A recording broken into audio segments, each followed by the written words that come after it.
My sister asked me to be her maid of honor after stealing my fiancé. So I exposed their affair that started during her birthday trip, and watched their perfect wedding collapse when the baby turned out to be her co-worker's, not his. My sister, Naomi, called me on a Wednesday evening asking if we could meet for drinks. I said yes because I am apparently the kind of person who still shows up for people who ruin me. We met at a small bar near the waterfront.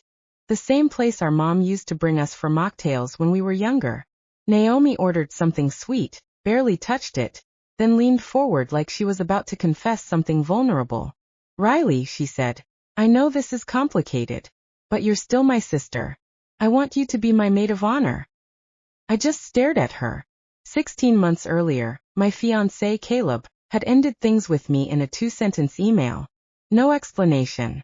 No conversation. 2 weeks before our wedding, Naomi moved into his apartment 5 days later. They had always been close. I used to think that was a good thing. I forced a smile and said I'd think about it. She told me the wedding was in 10 weeks. She told me Caleb really wanted me there. She told me she was pregnant. That part hit like a brick. I went home, sat on my kitchen floor, and didn't move for almost an hour.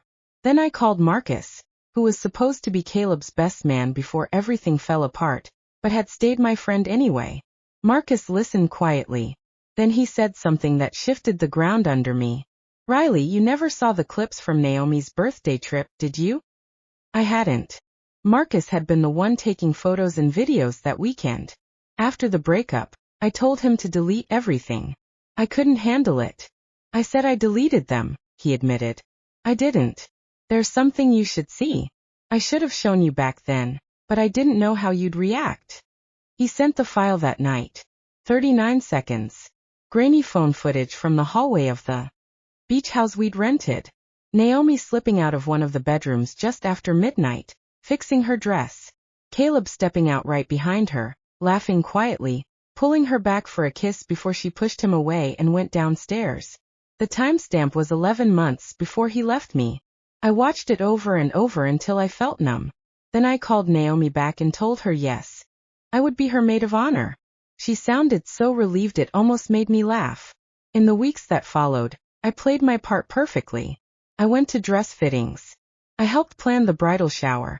I stood next to her, smiling, while people congratulated her on the baby. She was 8 months along by then. One evening, while we were finalizing seating arrangements, I asked casually if Caleb had done a paternity test. She blinked, then laughed it off. "Why would we need that?" I shrugged. "Just something I heard. A girl at work found out some messy stuff way too late.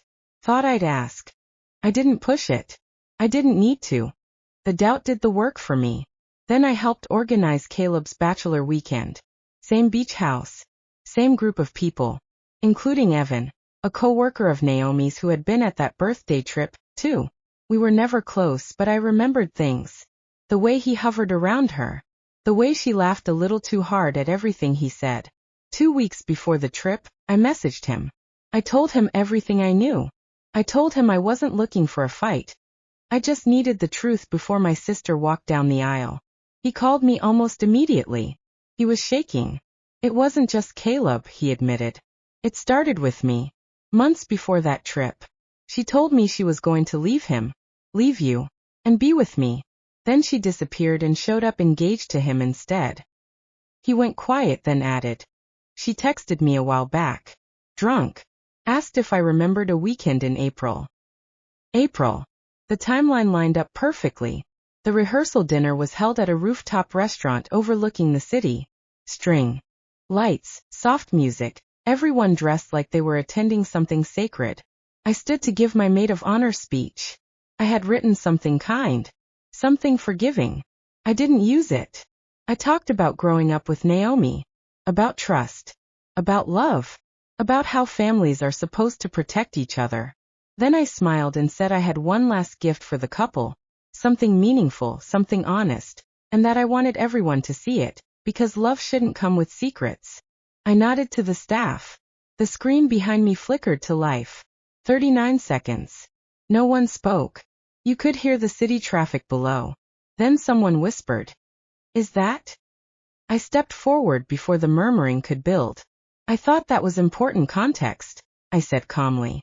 But there's more. I handed Caleb a sealed envelope.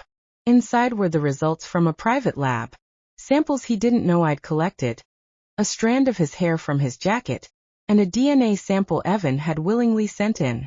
The clinic had matched it against Naomi's prenatal test. I haven't opened it, I said. I figured you deserved that. Naomi was already crying, shaking her head, saying my name like it would stop anything. Caleb opened the envelope. His face drained of color as he read. Once. Twice. Then he looked at Evan, who stood off to the side, pale but steady. Evan didn't say anything. He just nodded. The wedding never happened. Caleb left their apartment within a week. Naomi had the baby in November. Evan is raising him now. Naomi hasn't called me since. Caleb has, a few times. I don't answer. At our mother's birthday dinner last month, Naomi finally cornered me in the hallway.